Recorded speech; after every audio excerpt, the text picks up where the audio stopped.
A group of cultists go through with their sinister chant, the Red Crystal, while hordes of monsters gather around them.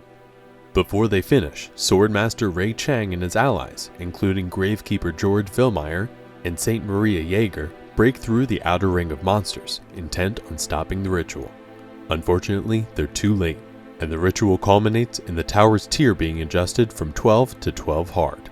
With the tier adjustment also comes the 5th season's boss, the Elder of Plague, and those trying to stop the ritual receive a new system objective to defeat it. The Elder of Plague effortlessly sweeps through the players, and Swordmaster Ray turns and runs as he fears for his life. In the end, he's saved when a man intercepts the boss's attack, someone the others recognize as the Hero King, Kang Yoo-Sung. It becomes a one-on-one battle, and violent energy swirls around Yoo-Sung and the Elder of Plague during their life or death battle. The Elder of Plague surrounds them in such a storm of energy that nobody can even see the two fighting anymore, and the monster is certain that the Hero King will die, drowned within his sea of plagues. But this is actually exactly what Yoo-Sung was hoping for. Since nobody else can see him, he can unleash his full potential. A pillar of blue flame rises and wipes the boss and his ominous green energy away, while Yoo-Sung stands in place after the pillar fades, staring at a glowing blue light in his hand. With that, Season 5, Descent of the Elder of Plague, ends, and the destruction is halted once again. Rewards are distributed to the participants based on their performance, and since he killed the boss, Yoo-Sung receives the mythical Black Death equipment and the Elder Slayer title. Earth is given another year to survive.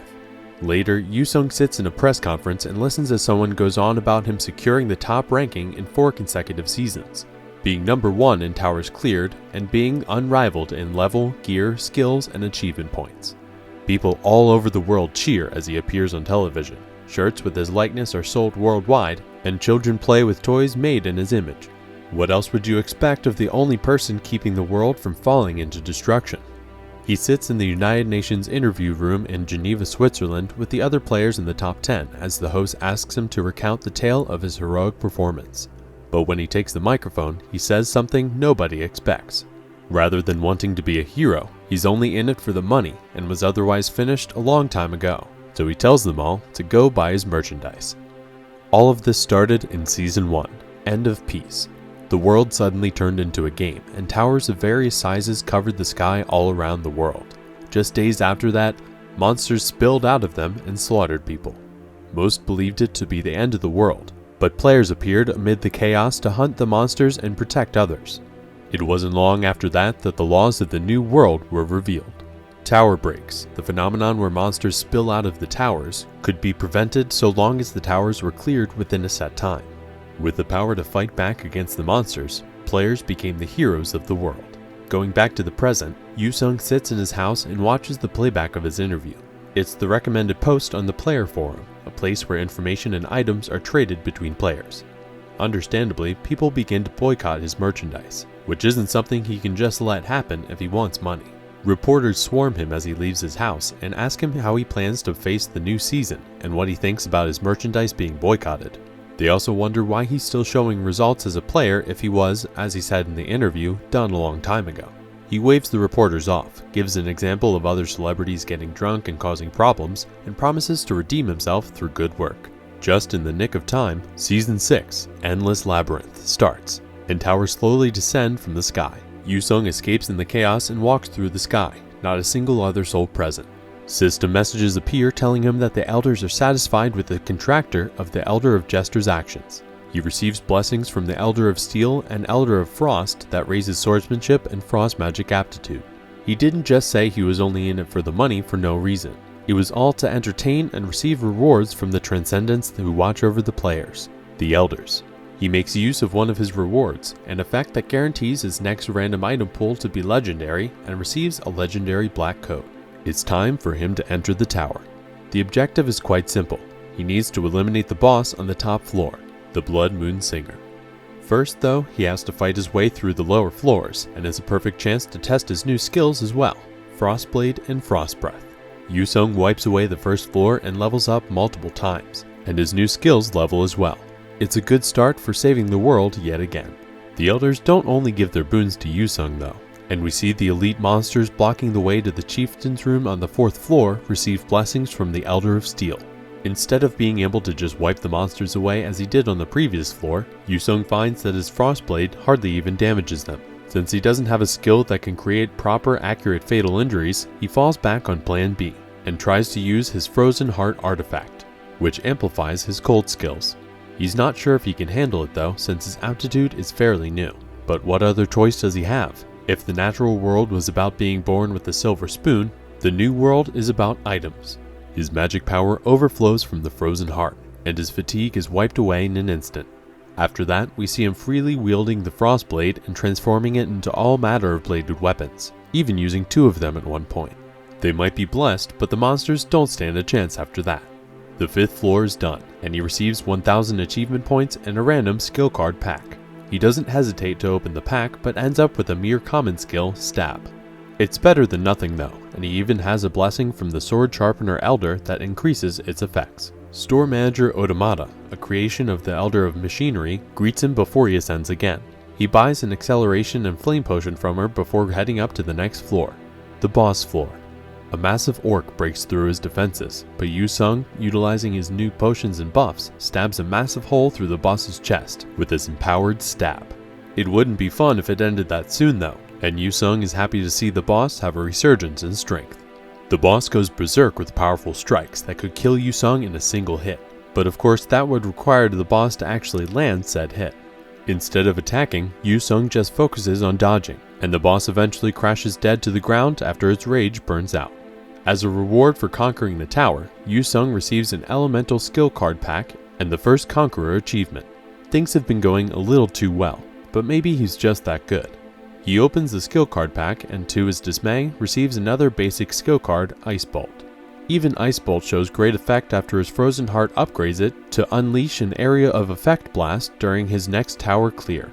When the boss appears, he freezes it and tests the limit of his Frostblade skill as he summons as many spears as he possibly can at once and destroys the boss. Yoo-Sung receives an equipment card as a reward that gives him a piece of armor, which is useless because he already has a legendary. Before he can head to the next tower though, he receives a system message that one of the tower's factions is deeply interested in his performance. The Shadow Council faction offers him an invitation, but many other factions despise them. He joined them during a past season, so he's already well aware of what they offer. Instead, he demands a Shadow Beast and a rare Darkness Element skill card, and when they decline, he turns his back and starts to walk away. They could just let him go, but he holds value to them, and they cede to his demands by giving him a Shadow Beast cat, which he gets 100,000 achievement points from, and the rare Shadow Blade skill card. Though he might be greedy, even Yoo-Sung knows where to draw the line. He accepts their offer and joins the Shadow Council faction. Later, he stretches outside in the street until someone approaches and calls his name. A flurry of reporters swarm him and ask him to share a few words about his recent great achievements. All he has to say is that he's just that good. He has some competition though, and he hears that China's Swordmaster cleared a Tier 4 tower, whereas Yoo-Sung has only been clearing Tier 3 towers so far. Yoo-Sung isn't too impressed. He cleared all of his towers alone, while the Swordmaster led a party of 5 others, 4 of whom died. Swordmaster, more like Shieldmaster. It's clear to Yoo-Sung that he just uses people as meat shields after all. The reporters are shocked. Is he implying that the Swordmaster expected people to die? Just then, they receive news that the Swordmaster entered a Tier 5 tower alone. Yoo-Sung isn't too concerned about the top spot yet though. It's still the start of the season, and the Saint will be collecting skills and items while the Gravekeeper sits out for the moment. If the Swordmaster is challenging a Tier 5 tower by himself so soon, he must have gotten something good during his clearing of the Tier 4 tower. He tells the reporters that the Swordmaster is just a nutjob, but he is also a nutjob, so he'll be competing. He finds the copy of the Tier 5 Tower of War that the Swordmaster entered and follows as the elders bet on him. It's only him and the Swordmaster now within a tower centered on the evil Kavalos Empire's siege on the Rodea Kingdom's palace fortress. Since the Swordmaster already joined the Kavalos Empire, he has no choice but to join Rodea. He would have chosen it anyway though, because the disadvantaged side gets better rewards. Yoo-Sung has no fear of playing the underdog. He's instantly moved to Fort Palace, where the defending knights recognize him as a player and start cheering. It looks like he appeared just before their strategy meeting. Sure enough, Commander Lord Muta Duchamp enters the room, reciting his somewhat hefty title and demanding respect. Yoo-Sung decides not to humor the commander's antics, and when Lord Muta goes on to claim the win due to superior mental strength, Yoo-Sung interrupts him with a strong punch to the stomach. How could they hope to win with such an incompetent commander? It's straight to business as Yoo-Sung takes the position for himself. Though his fortress might be severely outmatched in men and equipment, he knows that the Swordmaster is the Elder of Steel's apostle and doesn't simply use brute force. Yoo-Sung is a bit special, because while a normal player usually only has a contract with a single Elder who is the only one able to give them rewards, he can be rewarded by multiple Elders, though he holds a contract with the Elder of Jesters. Each Elder can only have one apostle, but they can have contracts with many players. No effort is spared for the apostle, but the apostle is given restrictions in return. In the Swordmaster's case, he can't use skills other than the ones related to the Elder of Steel as his main form of attack. First, he has to raise the morale of the soldiers, but it turns out that their morale soars by itself after they hear he kicked Lord Muta from his position as commander. They must have really despised him. The Empire soon launches its attack in earnest, and Yoo-Sung summons his Shadow Beast, sending it forward to wreak havoc in the Empire's ranks. And it does exactly that. The soldiers assaulting Yoo-Sung's section of the wall try to retreat, only to be frozen in place by his frost skills as the Shadow Beast continues to tear through them. It's a bit of a risk to show himself so openly since he's revealing where he is to the Swordmaster, but it's not like his life is truly on the line. If a player is killed by another player within a tower, they simply fail the attempt and get ejected from the tower. The tower, however, can kill players. Since the Swordmaster isn't appearing, Yoo-Sung continues trying to bait him out by slaughtering the Empire's soldiers. The Swordmaster eventually has no choice and launches his first attack on Yoo-Sung with a flurry of swords through a sword manipulation skill. His enemy has had plenty of time to hide and prepare, but it's not like he was slacking on his end. Yoo-Sung counters the swords with his leveled up Shadow Blade. A storm of swords surrounds him, more than the Shadow Blade can counter, and the Swordmaster reveals himself in a piercing attack from the other side. But Yoo-Sung's legendary coat's effect summons a shield that knocks the Swordmaster back while he deals with the swords before it goes into a 168-hour cooldown. If the Swordmaster was depending on sword manipulation to conquer the fortress, he's sure to be sorely disappointed. In the end, his opponent had no other choice. The Swordmaster knows that his side can't possibly win until he takes Yoo-Sung down, and tries to tell Yoo-Sung that he has no right to be the Hero King if he does not intend to protect the world. He considers the Swordmaster to be a bit of a hypocrite though. Didn't he use his own guildmates as meat shields? Were they not included in his so-called protected world? They fight for a brief moment, all the elders eagerly awaiting the results, until Yoo-Sung dashes away with purpose. It only takes a moment for the Swordmaster to realize where Yoo-Sung is going. There's more than one way to beat the game, and his only goal is to stop the enemy's advance. What better way to stop an advance than to cut off the head? Yoo-Sung soon barrels into the Imperial Commander's tent and butchers him, ending the game with his victory. For his reward, Yoo-Sung is able to take one of the Swordmaster's skill cards. Of course, he takes sword manipulation. That night, he dreams of the past, of when he contracted with the Elder of Jesters.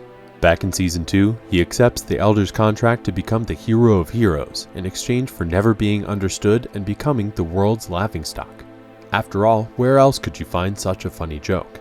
He wakes up to 4 missed calls and someone banging on his door. The general manager, Park Tae-shik, Master Park, greets him. He's a player in the top 30 who made a contract with the Elder of Assassins, and is more commonly known as the Deathblade. Not only that, but he's also the general manager of the National Intelligence Agency. They exchange greetings and small talk until Master Park trips over the junk littering Yoo-Sung's floor. What a way for the Hero King to live. Why does he still live so poorly despite having so much money?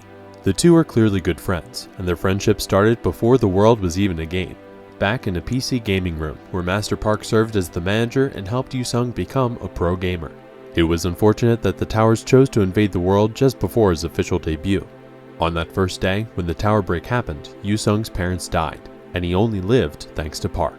Park is his friend and his only hero. Still though, he has a job to do, and he's there on behalf of the association. We hope you enjoyed the story so far. Check out Insanely Talented Player to find out what happens next in Yoo-Sung's adventure as the Hero King.